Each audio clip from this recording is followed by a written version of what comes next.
What the base wants is an end to H-1B, probably the entire program, and all of H-1B fraud. They want zero net immigration, and they want mass deportations. Where do you stand on those issues, Ken Paxton? Look, I've been fighting illegal immigration since Barack Obama came into office and continue to fight it through the Biden administration. I think 20 of our lawsuits were on immigration. Our very first lawsuits against the Biden administration was on day 3, when on day 1, he told the world he wasn't going to deport anybody, and telling the cartels that meant more illegal immigration because now he's helping the cartels. We got an injunction on day 6 stopping him from not enforcing federal law, but we fought him tooth and nail on all kinds of immigration issues. So I've been a strong proponent of secure borders, building the wall. We sued him over building the wall and fighting for a policy that makes sense for the United States, which is not open borders.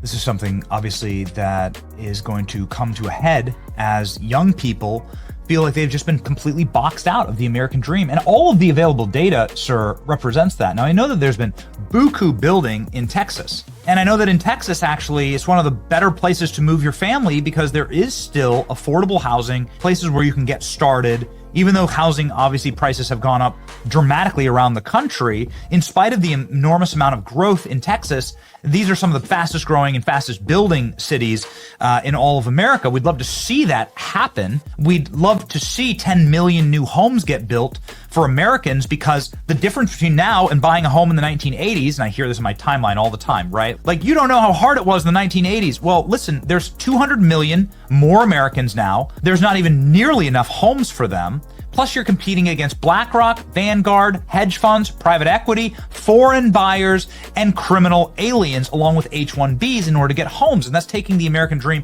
out of the hands of heritage Americans and handing it over to our enemies. What are you going to do to fight against that? So this is a huge problem, and it's created by too much government spending. That's why we have higher interest rates. That's why our national debt is now 38 trillion. This is I think one of our major issues, other than election fraud and China. This is one of my top 3 issues, because since John Cornyn's been there, from George Washington to George W. Bush, we had a federal deficit of 6.2 trillion. That's our entire history. Since John Cornyn's been in office, we've gone to $38 trillion. That's spending. He's not spoken out against it. He's participated in it. He's sent money overseas. And that robs the American people of the opportunity to have stable pricing and the opportunity to be able to buy homes. I've got kids who are trying to buy homes, and it's very difficult. Even though they have good salaries, they can't afford a home. And this is caused by Biden inflation and John Cornyn voting for more spending for decades.